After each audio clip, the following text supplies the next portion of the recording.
가지고 이런 부부가 되라 하십니다. 이런 제목으로 오늘 이 시간 함께 말씀의 은혜를 나누려고 합니다.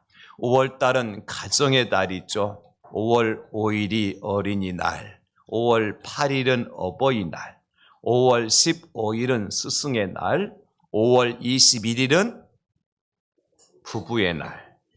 이건 몰랐죠. 이 부부의 날은 평등하고 민주적인 부부 문화를 만들기 위한 기념일로 정했는데요. 1995년 한 민간단체가 부부의 날 위원회를 만들고 건강한 부부와 행복한 가정이 밝고 희망찬 사회를 만드는 디딤돌이라고 하는 표어를 내걸고 행사를 개최하기 시작했습니다. 우리가 잘 아는 하이패밀리라고 손기론 목사님, 우리 고신에서 이제 공부하신 목사님이시죠.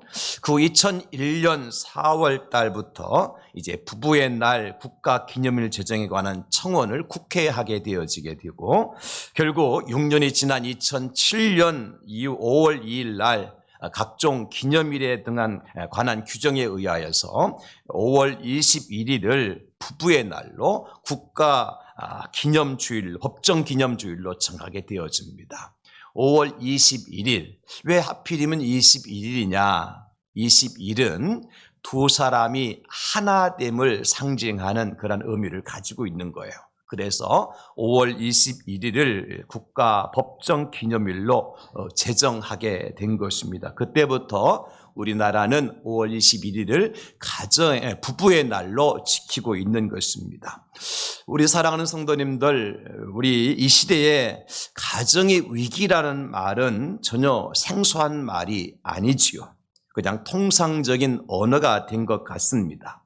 왜 그렇습니까? 어떻게 보면 어떤 가정도 참으로 정상적인 가정이라 말하기 힘들 정도로 가정이 위기를 맞이하고 있는 때이기 때문에 그렇습니다. 한마디로 말씀을 드려서 문제가 없는 가정, 그야말로 천국과 같은 가정이 참 찾아보기 드물다는 말씀입니다. 여러분, TV나 이 방송을 통해서 나오는 뉴스를 우리가 많이 보지 않습니까? 그럴 때마다 돈이 많은 재벌 총수의 가정이라든지, 아니면 유명 정치인의 가정이라든지, 아니면 인기 연예인의 가정, 또 프로스포츠인 중에서도 아주 훌륭한 그런 스포츠맨의 가정에서, 심지어는 종교적으로 존경을 받아야만 하는 그러한 위치에 있는 분들의 가정에게까지 그들에서 터져나오는 뉴스를 보게 되어지면 참 이 시대의 온전한 가정은 드물구나 하는 것을 우리가 알 수가 있는 것입니다.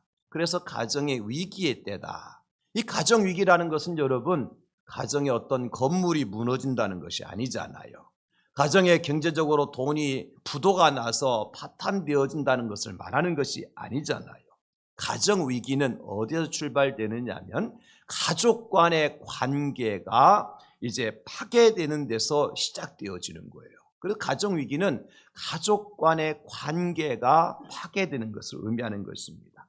표현이 좀 그렇지만 여러분 어떻습니까? 가정 파괴의 제1차 주범이 누구일까요? 그러면 가정의 위기를 가져오는 주인공이 누구냔 말이에요. 자녀일까요? 자녀들이 가정을 파괴하는 주범일까요? 아니면 형제지간인들이 어떤 돈 때문에 싸우고 여러 가지 싸우기 때문에 가정이 파괴되는 것일까요? 전혀 그렇지 않습니다. 부부가 가정 파괴 제1원인자라는 거예요. 왜냐하면 여러분, 가정의 기초가 부부잖아요. 가정의 첫 출발이 누구로부터 시작되어집니까? 부부로부터 시작되어지잖아요. 그 가정의 기초가 흔들리면 가정 전체가 흔들릴 수밖에 없어요. 이거 우리가 다 체험하는 바 아닙니까, 여러분? 그래서 이 가정의 부부관계가 너무너무 소중하다는 것이죠. 이것을 다른 말로 표현하면 가정에서요, 부부만 행복하고 부부가 건강하고 부부가 평화롭게 되어지면 가정의 위기 지수는 훨씬 더 낮아질 수 있다. 그렇게 말할 수 있잖아요. 이 부부가 건강하고 부부가 행복하고 부부가 여러분 평화롭게 되어지면 가정 전체가 평화로울 수밖에 없다. 그래서 여러분, 오늘 여러분 이 자리에 참 잘 나오셨습니다. 저는 오늘 여러분들의 가정이 오늘 또 말씀을 통해 새롭게 빌드업 되어지는 그런 축복의 시간이 될 수 있기를 예수님의 이름으로 축원합니다. 우리가 알아야 돼요. 배워야 되고 그대로 말씀대로 살아야 우리 가정이 새롭게 빌드업 될 수가 있기 때문인 것입니다. 여러분, 여러분의 가정이 세상에서 가장 행복하고 가장 평화롭고 가장 건강한 부부가 되어지고, 그래서 그 부부를 통해서 여러분의 가정이 행복하게 되어지는 축복의 가정이 될 수 있기를 다시 한번 예수님의 이름으로 축원합니다. 사실 저는 오늘 부부주를 맞이해서 어떤 설교를 할까, 성경에서 어떤 부부를 모델로 찾아서 은혜의 말씀을 전할까 고민을 참 많이 했습니다. 그리고 성경에 등장하는 많은 부부들을 스케치할 수가 있었죠. 맨 먼저 이제 가장 최초의 가정이라 할 수 있는 아담과 하와의 가정을 제가 안 읽어볼 수가 없잖아요. 우리가 잘 아는 것처럼 하나님께서 맨 먼저 가정을 만드실 때 부부로서 첫 번째 부부가 누구였습니까? 아담과 하와였잖아요. 행복했어요? 그렇지 못했어요. 죄를 지음으로 말미암아 불행으로 끝을 맺게 되어지지요. 그런가 하면 그 이후에 이제 믿음의 가정을 세워가게 되어지는데 대표적인 사람이 아브라함과 사라를 들 수 있었습니다. 대체로 이분들은 가정을 세워가기 위해서 두 부부가 애쓰고 힘쓰므로 믿음의 가정을 세웠다고 말할 수가 있겠지요. 그런가 하면 신약 성경에서 최고의 믿음의 가정을 찾으러 할 것 같으면 여러분 어떤 가정을 찾으시겠습니까? 바로 요셉과 마리아의 가정이죠. 요셉과 마리아는 누굽니까? 예수님의 아버지요, 예수님의 어머니죠. 물론 육체를 통해서 이 땅에 오신 분이 예수님은 아니시지만 그럼에도 불구하고 요셉과 마리아는 끝까지 믿음을 지켜서 그 가정을 통해서 이 땅의 구세주이신 예수님이 오시도록 하셨잖아요.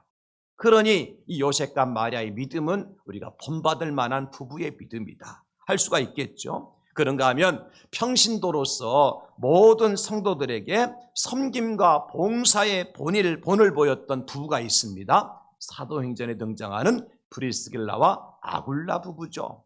그들은 정말로 믿음을 가지고 평생 평신도로서 사도 바울을 도와서 섬김과 본을 보였던 부부가 브리스길라와 아굴라 부부죠. 브리스가 아굴라 부부. 그런가 하면 사랑의 불장난을 하다가 그만 그것으로 끝나버린 부부도 있죠. 누굽니까? 삼손과 들릴라 부부죠. 사랑의 불장난. 그야말로 해서는 안 될 사랑을 함으로 말미암아 인생의 비극적인 종말을 맞이했던 사람이 삼손과 들릴라 할 수가 있겠죠. 그리고 돈과 명예 욕에 눈이 멀어서 하루아침에 부부가 망한 사람도 있습니다. 아나니아와 삽비라 부부.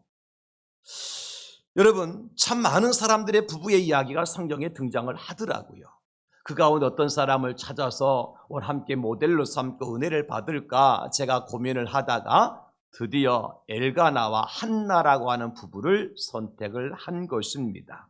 우리가 본받아야 될 부부, 엘가나와 한나 부부. 그래서 이런 부부처럼 우리가 가정을 세워가는데 귀하게 쓰임받는 남편이요 아내가 되었으면 좋겠다. 왜 이 가정을 제가 모델로 선택을 했느냐면 이유는 한 가지입니다. 이들의 가정이요 처음 출발할 때부터 행복한 가정이 아니었어요. 우리가 가지고 있는 인생의 문제, 가정의 문제를 가지고 출발을 해요. 그런데 그 문제를 가지고 가정이 마지막 파탄으로 끝나는 것이 아니라 전화 위복의 기회로 삼더라고요. 그래서 오늘날 많은 가정들이 어렵고 힘든 문제를 가지고 있는데 여러분의 가정은 다 평안하죠. 천국과 같죠. 그래서 기도할 일도 없고 고민할 일도 없고 눈물 흘릴 일도 없지요. 그러면 여기 앉아 계실 분 한 분도 없습니다.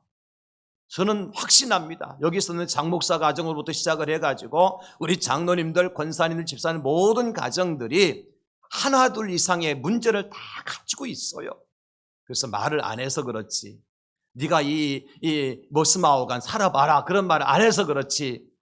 다 그런 마음 가지고 이 자리에 앉아 계시잖아요. 그런데 우리가 그런 상황 속에서 가정을 마지막 파탄 지경으로 몰아가지 않고 끝까지 가정을 지키고 오히려 전화 위복의 이제 기회로 삼기 위해서는 오늘 엘가나와 한나를 통해서 배워야 될 점이 있더라는 것입니다. 여러분, 엘가나와 한나 가정 어떤 가정이었습니까? 오늘 보면 1절만 보게 되어지면 보통의 가정이요, 아니 뼈대가 있는 가문이다 말할 수 있습니다. 에브라임 산지 라마다 소빔에 에브라임 사람 엘가나 한 사람이 있었는데 그는 여로함의 아들이요 엘리후의 손자요 도후의 증손이요 숲의 현손이더라. 그의 조상들을 다 나열하는 것을 보게 되어지면 이 가정은 결코 평범한 가정이 아니에요. 정말 뭔가 뼈대가 있는 가정이었어요. 그런데 이 가정에 그것으로 끝나는 것이 아니라 2절부터 가정의 문제가 대두되는 것을 볼 수가 있습니다. 2절 어떻게 시작되어집니까? 그에게 두 아내가 있었으니. 이게 문제예요. 아주 뼈대 있는 가정이고 명문 가정이었지만 그 가정의 끝까지 그런 하나 아름다운 신앙의 유산을 물려받고 그것을 지켜가는 것이 아니라 때로는 가정에 문제가 있다는 것입니다. 목사의 가정에도 장로의 가정에도 여러분 문제가 있을 수밖에 없다는 거예요. 그런데 이 엘가나의 가정의 첫 번째 문제는 뭐였습니까? 그러나 그에게 두 아내가 있었으니. 어떻습니까 여러분? 엘가나가 아내가 둘이 있었다고 하는 것은, 여러분, 한 남자에게 아내가 둘이라고 하는 것은 이미 정상적이지 않다는 것을 시사해 주지요. 하나님께서요 결혼 제도를 제정하시면서 한 남자와 한 여자가 만나서 둘이 하나가 되라고 말씀하셨어요. 그런데 이런 하나님의 말씀을 사람들이 어기고 한 남자가 둘 혹은 그 이상의 부인을 삼게 되어지고 또 한 여자가 두 남자 또는 그 이상을 남편으로 두고 살아가는 세상이 되고 말았다는 것입니다. 대체 하나님께서 아담과 하와를 통해서 가정을 세우실 때 아담을 깊이 잠들게 하시고 아담의 갈비뼈를 취하셔서 하나님께서 하와를 만드시고 그에게 들어와서 봐라, 이것이 네 아내다 그러시잖아요. 그래서 하나님께서 아담의 아내로서 몇 사람을 데리고 왔어요? 한 여자를 데려왔어요. 저는 이 장면을 보면서 여러분 생각해 보세요. 아담의 갈비뼈가 하나밖에 없었을까요? 수없이 많았죠. 그러면 우리 같으면 지금 그 상황 속에서 생육하고 번성하고 땅에 충만하기 위해서는 아내 한 사람 갖고 돼요, 안 돼요?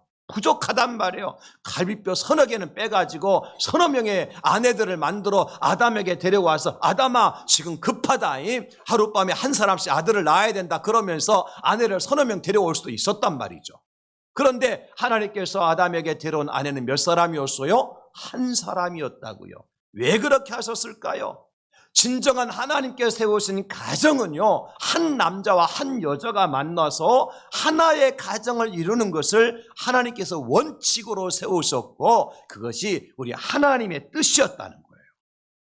그런데 사람들의 욕심이 이런 위대한 하나님의 계획과 법칙을 깨므로 말미암아 가정의 위기가 찾아온 것입니다. 한 남자가 한 여자면으로 한 명의 여자만으로 만족하지 못하고 여자 한 사람이 남편 하나로 만족하지 못하도록 우리의 마귀가 사람들의 욕심을 돋구어서 미혹했다는 거예요. 어쨌든 오늘 엘가나 역시 두 아내가 있었으니 이렇게 시작함으로써 이 가정에 문제가 있구나, 또 앞으로 문제가 분명히 생기겠구나 하는 그러한 느낌을 우리가 받을 수 있습니다. 그런데 또 하나의 문제가 있습니다. 한 아내에게는 자식이 있었는데 다른 아내에게는 자식이 없다는 거예요. 브린나에게는 자식이 있었는데 한나에게는 자식이 없다는 겁니다. 여러분, 이것이 또 하나의 문제인 거예요. 두 아내가 있다 하더라도 아들 둘씩 두었다든지 둘 다 자식이 없다든지 그러면 어떻습니까? 서로 이해하고 서로 아내지만도 경쟁하고 시기하지 않을 거예요. 그런데 한 사람은 아들이 있고 한 사람은 아들이 없으니까 불균형이 생기잖아요. 그래서 가정에 불균형이 생기기 시작하면 문제가 생기는 거예요. 여기에 두 번째 문제가 생기는 것입니다. 그래서 물론 엘가나가 자식이 없어서 두 번째 아내를 맞이했다 할지라도 이것은 그 가정의 행복을 깨는 큰 악재가 아닐 수 없다는 것입니다. 그런가 하면 또 하나의 문제가 있습니다. 자식이 있는 분인나가 자식이 없는 한나를 어떻게 만들어요? 분하게 만들어요. 슬프게 만들어요. 눈물 흘리게 만들어요. 자식이 있으니까 한나에게 나는 자식이 있으니까 당신이 남편에게 들어가서 또 다른 아들을 얻으라고 한나를 격려하고 위로하는 것이 아니라 아들도 놓지 못하는 네가 무슨 부인 노릇을 하느냐고 이 한나를 격분하게 만든 거예요. 여러분, 남편 혼자서 두 아내를 감당할 수 있을까요? 이런 지경까지 되어지면 어떨까요, 여러분? 아내 혼자 바가지 긁는 것도 남자 혼자서 감당하기 힘든데 안 당해본 사람 모릅니다. 그런데 지금 한 아내가 다른 아내를 격동시켜서 울고 불고 슬프고 밥도 못 먹게 만드는 그 가정은 여러분 콩가루 집안이죠. 문제투성인 것입니다. 그런데 이런 문제로 인하여서 이 엘가나의 가정이 파탄으로 끝났느냐? 그렇지 않다는 것입니다. 일반적인 상식으로 보게 되어지면 금방 이혼할 수도 있고 파혼할 수도 있고 무슨 문제가 생길 것 같아요. 오늘날로 말하면 사람을 죽이고 살릴 수 있는 상황이에요. 그런데 이 엘가나의 가정이 그렇게 끝나지 않더라는 것입니다. 우리가 아는 것처럼 이 엘가나와 한나를 통해 누가 출생합니까? 사무엘이 출생하지 않습니까? 그래서 위대한 이스라엘의 지도자가 이 엘가나와 한나를 통해서 나옴으로 말미암아 그 가정이 행복한 가정으로 전화위복의 복을 누리더라는 것입니다. 그러면 도대체 어떻게 이 문제의 가정을 다시 회복시키고 많은 사람들에게 선한 동기를 부여해 줄 수 있는 비결이 뭐였냐는 거죠. 엘가나와 한나를 통해서 우리가 배워보자는 것입니다. 첫째, 엘가나를 통해서 배우는 것은 이것입니다. 남편 엘가나가요 부인을 끝까지 잘 위로해 주었다는 것입니다. 남편이 아내를 위로해 주었어요. 더 연약한 그릇인 한나를 끝까지 품어주었어요. 소박하여 내쫓지 않았다는 것입니다. 여러분, 그 당시 아이를 놓지 못하면요 그저 소박해 내쫓는 것이 관례였어요. 그러나 엘가나는 아이를 놓지 못한 한나였지만 끝까지 어떻게 했다고요? 그 한나를 품고 끝까지 그 한나를 위로하고 한나를 사랑해 주었어요. 그래서 그 가정에 세울 수가 있었던 것입니다. 오히려 아들을 낳지 못하는 아픔을 위로하기 위해서 엘가나는 더욱더 힘쓴 모습을 우리가 보게 되어집니다. 오늘 8절에 보면 엘가나가 한나에게 이렇게 얘기하죠. 그의 남편 엘가나가 그에게 이르되 한나여 어찌하여 울며 어찌하여 먹지 아니하며 어찌하여 그대의 마음에 슬프냐. 내가 그대에게 10 아들보다 낫지 아니하냐 하니라. 무슨 뜻인 줄 아시겠습니까? 여보, 당신이 아들을 놓지 못하는 것 때문에 지금 분인나가 당신을 괴롭게 하는 것 때문에 먹지도 못하고 슬픔만 하고 있는데 여보 그렇게 할 필요가 없어. 왜냐하면 내가 당신을 사랑하잖아. 내가 당신을 책임질게. 당신에게 10 아들보다 내가 더 큰 역할을 하고 더 좋은 역할을 해주면 되잖아. 내가 있잖아. 여러분, 아무리 가정에 문제가 생기더라도 아내들에게 있어서는 누가 가장 큰 힘이 되어져요? 자식들이 힘이 되어지는 것이 아니라 남편이 힘이 되는 것입니다. 아무리 아내가 자식들이 잘나고 자식들이 잘해줘도 남편이 못하면 그 아내는 행복할 수가 없는 것입니다. 아들 보고 살지 딸 보고 살지 그런 어머니는 없습니다. 못나도 내 남편이요, 병들었어도 내 남편이요, 바보 같아도 내 남편이 있기 때문에 사는 것이 아내 아닙니까? 아니라고 하는 분 2분 딱 계시는데 회개하셔야 됩니다. 그래요. 지금 엘가나가 하는 말이 그거예요, 여러분. 여보, 당신이 아들을 놓지 못해서 힘들어한 건 내가 알아. 그러나 당신 곁에 내가 있잖아. 내가 지켜줄게. 내가 함께 할게. 그러니 엘가나의 이 말을 듣고 한나가 얼마나 힘이 생겼겠습니까?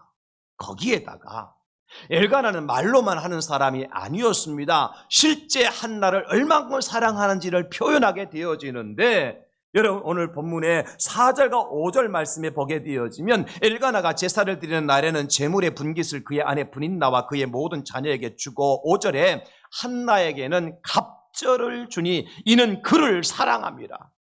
그를 사랑하기 때문에 분인 나에게 주는 것보다, 다른 아들들에게 주는 것보다 한나에게는 갑절의 분깃을 주어요. 당신은 아들을 갖지 못했지만, 사랑을 받지 못했지만 내가 주는 이 분깃을 통해서 위로 좀 받으라는 것이죠. 사랑은 말로만 하는 게 아니지 않습니까? 행동을 통해서, 뭔가 표현을 통해서 내가 당신을 사랑한다고 하는 증거가 있어야 돼요. 남편 된 성도 여러분, 저를 비롯해서 말이죠. 저는 저에게 설교하는 걸 사실 오늘은 이해하시기 바랍니다.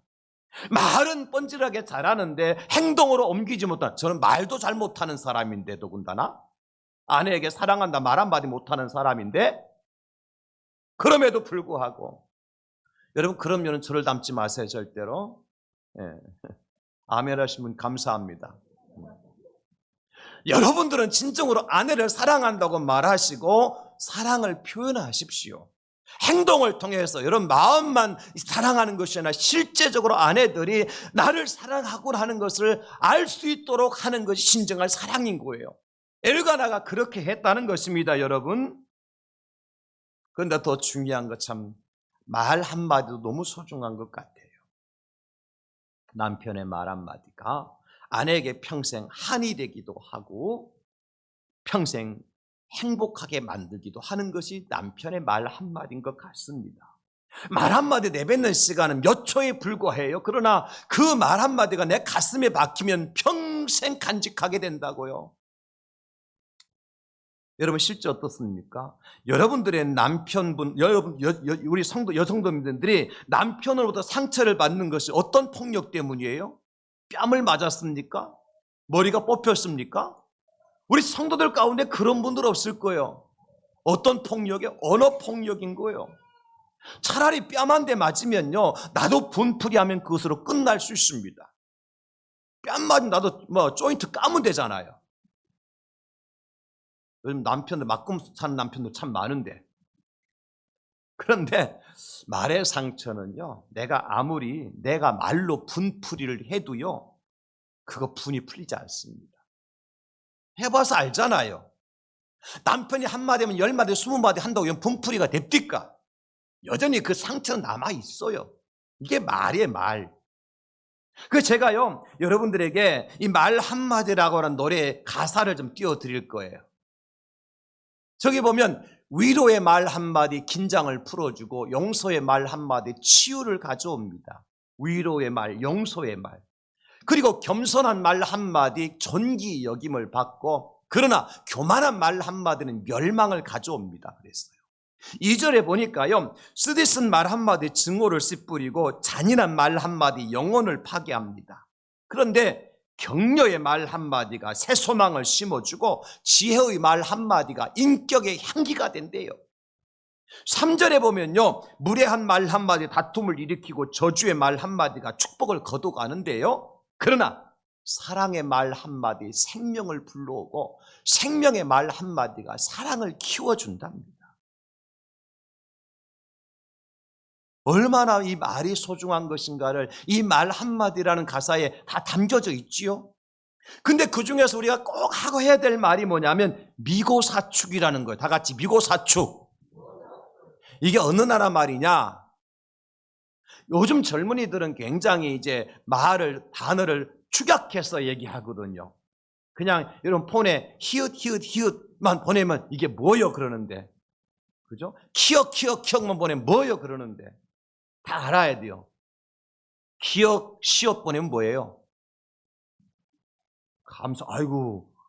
감사 맞췄습니다.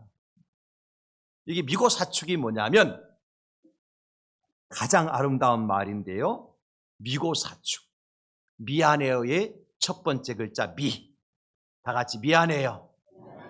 두 번째 글자는 뭐냐면 고마워요의 고자예요. 다 같이 고마워요. 세 번째 글자는 사랑해요의 사자예요. 사랑해요. 마지막 글자 축은 뭐냐면 축복합니다의 축자예요. 자, 그러니까 미고사축. 제가 미하면 여러분들이 뭔지 한번 외쳐보세요. 미, 고, 사, 축. 참. 역시 우리 대항제일교회 우리 성도님들은 우리 어디에 가서도요, 이런 기죽지 마세요. 사실 우리 다른 교회다가 지금 김 집사님 앉아 계시는데요. 오늘 그 교회 우리 교회 비교하니까 참 다르죠, 그죠 집사님? 예, 끄덕끄덕 하셨습니다. 해야지 뭐 여기 왔는데 안 하면 또 안 되죠.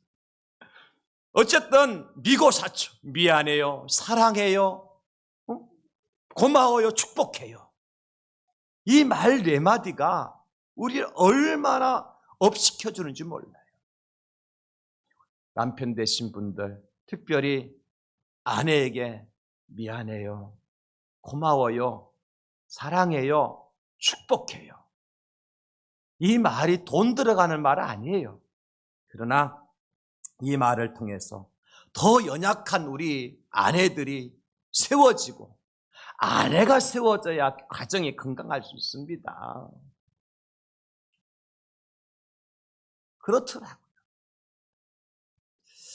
우리 가정들이 특별히 엘가나처럼 아내를 끝까지 더 연약한 그릇으로 알고 위로와 사랑의 끈을 놓지 않을 때 위기 가정이 구원받게 된다는 사실을 깨닫고, 우리 남편들이 끝까지 아내를 품고 위로하고 사랑하실 수 있는 우리 성도님들 다 되실 수 있기를 예수님의 이름으로 축원합니다. 두 번째, 남편만 잘했는가 하면 이 가정 그렇지 않습니다. 한나는 또 어땠느냐? 두 번째, 아내 한나는 믿음의 기도로 위기를 이겨냈어요. 무엇으로 위기를 이겨냈어요? 믿음의 기도로. 여러분, 오늘 본문에 이어지는 11절과 12절에 보면 이런 내용이 나오거든요. 소원하여 이르되 만군의 여호와여, 만일 주의 여종의 고통을 돌보시고 나를 기억하사 주의 여종을 잊지 아니하시고 주의 여종에게 아들을 주시면 내가 그의 평생에 그를 여호와께 드리고 삭도를 그의 머리에 대지 아니하겠나이다. 뭐 하는 모습이에요 지금? 기도하는 모습이에요. 하나님께 소원 기도하고 있어요. 그리고면서 12절에 그가 여호와 앞에 오래 기도하는 동안에 엘리가 그의 입을 주목한 즉, 엘리 제사장이 한나가 기도하는 모습을 주목할 정도로 한나가 깊이 기도하고 있습니다. 여러분, 그야말로 기도로 승부를 걸었어요.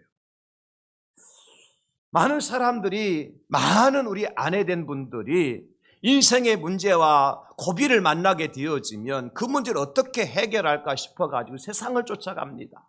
세상 방법을 따집니다. 하나님 앞에 먼저 올라가, 성전에 올라가 먼저 기도하기 전에 사람을 쫓아가요. 인간적인 방법을 동원해요. 그런데 그것을 통해서 문제 해결을 받았다는 사람 찾아보기가 쉽지 않아요. 사랑하는 성도 여러분, 우리가 믿음의 어머니를 생각하게 되어지면 가장 먼저 떠올리는 장면이 뭡니까? 기도하시는 장면이죠. 기도하시는 장면. 이 세상에서 가장 아름다운 여인의 모습은 어떤 모습일까요? 곱게 옷을 입고 화장을 짙게 하고 다니는 그런 모습일까요? 그렇지 않습니다. 저는 이 말씀을 준비하기 전에 밀레의 만종이라는 그림을 자세히 살펴보았습니다. 밀레의 만종. 제가 일부러 화면에 띄우지 않았습니다. 왜냐하면 집에 가서 다 찾아보라고. 다 해주니까 여러분 하는 게 없어. 그래서 일부러 화면에 띄우지 않았습니다. 이 밀레의 만종이라는 그림을 가만히 보게 되어지면 들판에 두 부부가 서서 마주보고 기도를 하는데, 특별히 그 여인의 기도가 또 클로즈업돼서 나옵니다. 그리고 참 먼 곳에는 교회의 십자가가 다 희미하게 보이고요. 그리고 그들 밑에 이제 들판에 뭐가 있는 조그만 바구니가 있는데 그 바구니 안에는 감자 몇 개가 들어있어요.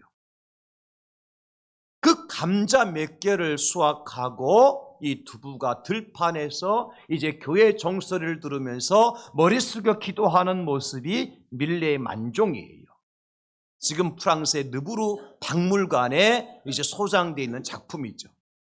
처음에 그 작품을 만들 때 밀레가 너무너무 가난해서 그림을 그리지 못할 때에 1000프랑이라고 하는 아주 값싼 가격의 프랑스 사람 하나가 그에게 돈을 주면서 그림을 그리라 그래요. 그래서 그림을 그렸던 작품이 바로 밀레의 만종인데, 그것이 100년 후에는 저 미국으로 돌아가서 8000프랑에 팔리게 되어지는데, 8000프랑에 팔렸던 그 작품을 프랑스 모든 국민들이 힘을 합쳐서, 이제 왕부터 시작해서 힘을 합쳐서 그 그림을 사오게 되어집니다.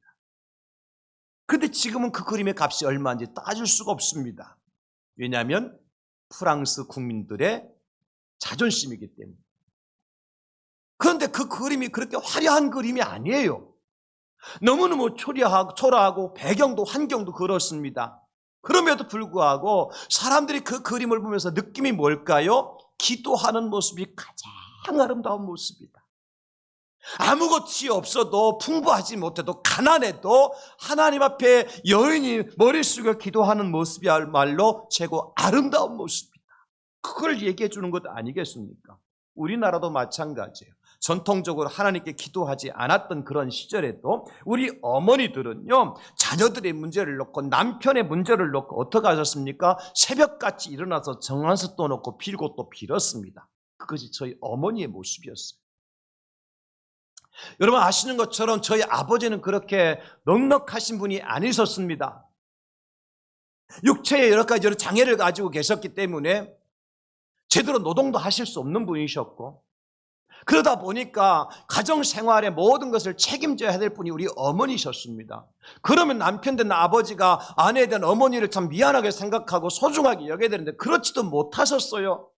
술만 드시고 이제 노름만 하시고 깽판만 부리고 맨날 사고만 치고 다니셨어요. 밥상이 날아다니는 거 제가 많이 봤습니다.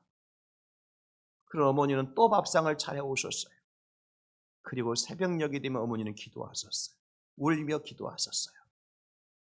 남편을 욕하지 않으셨어요. 한 번도 제가 원망하는 소리 들어본 적이 없어요. 기도 소리만 들었어요. 우는 눈물만 보았어요. 그 눈물의 기도가 결국 그 남편을 예수 믿고 집사가 되도록 만드셨어요. 그리고 그 수많은 자식들 가운데 셋째인 저는 목사가 되었어요. 적지 않은 형제들이면 지금까지 형제들 간에 우애 있게 지낼 수 있었던 것은 저는 단 한 가지 이유라고 생각합니다. 아내였던 우리 어머니의 기도 때문에 남편이었던 우리 아버지가 예수 믿고 구원받고 집사가 되어 세상을 떠나셨고, 많은 자식들이 한결같이 형제의 우애를 지키면서 저를 목사가 되도록 한 것은 어머니의 눈물의 기도요, 금식의 기도였습니다. 우리 어머니는 평생에 식사를 하신 날보다도 금식한 날이 더 많습니다. 가능하겠습니까, 여러분? 그렇게 수많은 자식들을 키우며 생활의 선선에 뛰어들어서 날마다 머리에 이고 짐에 지고 다니면서 그렇게 한 푼 두 푼 벌기 위해 생활하신 분이 금식한 날이 더 많았다고요. 하나님은 그 금식의 기도를, 눈물의 기도를 외면하지 않으셨습니다. 저는 확신합니다. 그래서 하나님은 기도에 응답하신 하나님인데 누구의 기도에 응답하느냐? 핍박을 받던 아내의 기도를, 어렵고 힘든 자식들의 위해서 기도하는 어머니의 기도를 하나님 외면하지 않으신다는 사실요. 한나는 기도하는 아니었습니다. 아들이 없어 당한 아픔을 이겨낼 방도로 기도를 선택한 한나는 하나님 앞에 올라가서 깊은 기도를 드렸어요. 엘리 제사장이 그의 입술을 보면서 언제까지 포도주에 취하여 있을 거냐고. 취한 것이 아니죠. 너무너무 하나님 앞에 간절해서 기도하니까 마치 술 취한 여인처럼 기도할 수밖에 없었던 겁니다. 사무엘상 1장 27절에 한나는 이렇게 고백하죠. 이 아이를 위하여 내가 기도하였더니 내가 구하여 기도한 바를 여호와께서 내게 허락하신지라. 기도가 왜 중요합니까? 예레미야 33장 3절, 너는 내게 부르짖으라 내가 내게 응답하겠고 네가 알지 못하는 크고 은밀한 일을 내가 보이리라. 응답하겠고. 기도하면 응답해 주십니다. 어머니 된 여러분 자식을 위해서 기도하면 하나님께서 응답해 주십니다. 아내 된 성도 여러분 남편을 위해서 기도하시면 하나님께서 응답해 주십니다. 아들이 없으면 하나님께 올라가서 기도해야지. 제주도 가서 하루방 코 만진다고 아들 낳게 해주는 게 아니에요. 저 성당에 서 있는 마리아 상에 가서 그 마리아의 발을 문지른다고 아들 낳게 해주는 게 아니에요. 창세기 30장 22절, 하나님이 나해를 생각하신지라 하나님이 그의 소원을 들으시고 하나님이 그의 기도를 들으시고 그의 태를 여셨으므로. 기도하면 하나님께서 아들을 주십니다. 이삭은 하나님께 기도하여 에서와 야곱을 낳았습니다. 창세기 25장 21절에 이삭이 그의 아내가 임신하지 못함으로 그를 위해서 여호와께 간구하며 여호와께서 그의 간구를 들으셨으므로 그의 아내 리브가가 임신하였더니 그랬어요. 사랑하는 성도 여러분, 기도하는 모습이 가장 아름답고 기도할 때 가정이 세워져요. 시편 113편 9절, 또 임신하지 못하던 여자를 집에 살게 하사 자녀를 즐겁게 하는 어머니가 되게 하시는도다. 할렐루야. 저는 기도하고 아들, 딸 놓는 모습을 많이 보았어요. 기도하는 어머니가 있을 때, 기도하는 아내가 있을 때 그 가정은 위기에서 구원받게 된다는 사실을 깨닫고, 우리 여성도님들, 여러분들의 기도의 무릎에 강하여질 수 있기를, 여러분들이 기도함으로 하나님께 주시는 축복을 누리실 수 있기를 예수님의 이름으로 축원합니다. 마지막 세 번째, 부부가 초심을 잃지 않고 끝까지 가정을 지켰어요. 여러분, 제사장 엘리의 말을 듣고 이들은 집으로 돌아갔지만 여전히 믿음의 끈을 놓지 않았습니다. 엘가나의 입장에서는 한나가 행복해야 가정이 평안하다는 사실을 잊지 않았던 것입니다. 그런가 하면 한나의 입장에서는 하나님께서 아이를 약속하셨기 때문에 끝까지 기도의 삶을 포기하지 않았던 것입니다. 아이를 준다고 하셨으니까 이제 끝이다가 아니었어요. 진짜 이제부터 부부의 사랑이 시작되는 것입니다. 그래서 사무엘상 1장 19절 20절에 보니까 아주 기가 막힌 말씀이 나옵니다. 그들이 아침에 일찍 일어나 여호와 앞에 경배하고 돌아가 라마 자기 집에 이르니라. 엘가나가 그의 아내 한나와 동침하매 여호와께서 그를 생각하신지라. 한나를 끝까지 사랑했어요. 소망 놓지 않았어요. 그래서 한나를 맞이했어요. 영접했어요. 그때 한나가 임신하고 때가 이르매 아들을 낳아 사무엘이라 이름하였으니 이는 내가 여호와께 그를 구하였다 함이더라. 끝까지 부부가 초심을 잃지 않고 흰머리가 검은 머리가 팥불이 되도록 늘 듣던 얘기 아닙니까? 그것이 신혼여행 가서 깨져버리는 이 시대에 우리는 어떻게 해야 돼요? 그야말로 검은 머리 팥불이 되도록